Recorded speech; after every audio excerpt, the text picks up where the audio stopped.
नमस्कार, next nine news पर आपका बहुत बहुत स्वागत है और मैं हूं आपके साथ वफा अब्बास।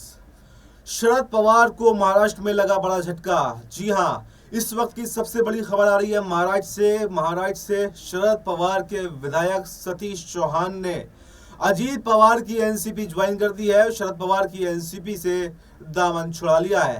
यानी एक के बाद एक लगातार शरद पवार को झटके लगते हुए दिखाई दे रहे हैं। जैसे आपने देखा कि महाराष्ट्र में चुनाव होते हैं और नतीजों में आपने देखा कि किस तरह से मायावती ने 288 सीटों में से 230 सीटों पर बम्पर जीत दर्ज की और वहीं महाविकास आघाड़ी को मात्र 46 सीटें ही मिलती हुई दिखाई दी। उसमें से शरद पवार को 10 सीटें ही मिल पाई, जबकि शिवसेना को 20 और कांग्रेस को 16 सीटें मिली थी।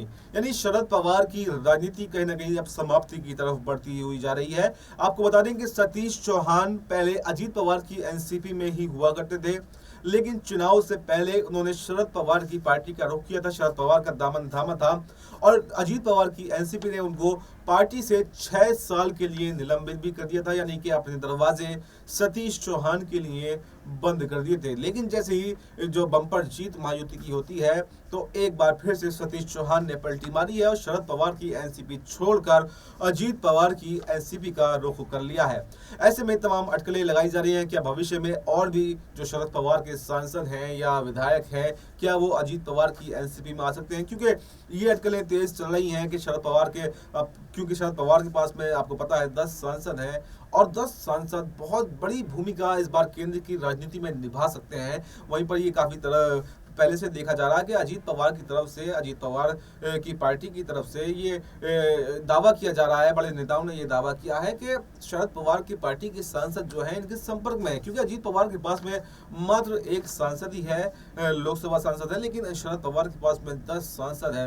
तो अब ये देखना काफी दिलचस्प होगा कि आज शरद पवार के सांसद जो हैं वो भी अजीत पवार की पार्टी की तरफ आ सकते हैं या फिर नहीं, और अगर आते हैं तो फिर शरद पवार का राजनीतिक भविष्य का क्या होगा? क्या शरद पवार का नामो निशान मिट जाएगा? क्या शरद पवार की पार्टी खत्म हो जाएगी? ये सारे सवाल जो हैं वो बने हुए हैं और बीजेपी ये कोशिश लगातार कर रही है कि शरद पवार के सांसदों को तोड़ा जाए। कि विधायकों को तोड़ने की जरूरत तो नहीं है, क्योंकि महाराष्ट्र में बम्पर बहुमत जो है वो बीजेपी के पास में, मायावती के पास में बनी हुई है। लेकिन अगर देखा जाए तो लोकसभा में उतना बड़ा नंबर बीजेपी के पास में या एनडीए के पास में कहें वो नहीं है। अगर 10 सांसद जो शरद पवार के टूट करके अजीत पवार की एनसीपी में आ जाते हैं या एनडीए गठबंधन में आ जाते हैं तो बड़ा फायदा यहाँ पर बीजेपी को हो सकता है और शरद पवार का राजनीतिक भविष्य कहीं ना कहीं खत्म होता हुआ दिखाई दे सकता है। तो इस पूरी खबर पर आपको क्या कहना है, आप अपनी राय कमेंट बॉक्स में दे सकते हैं।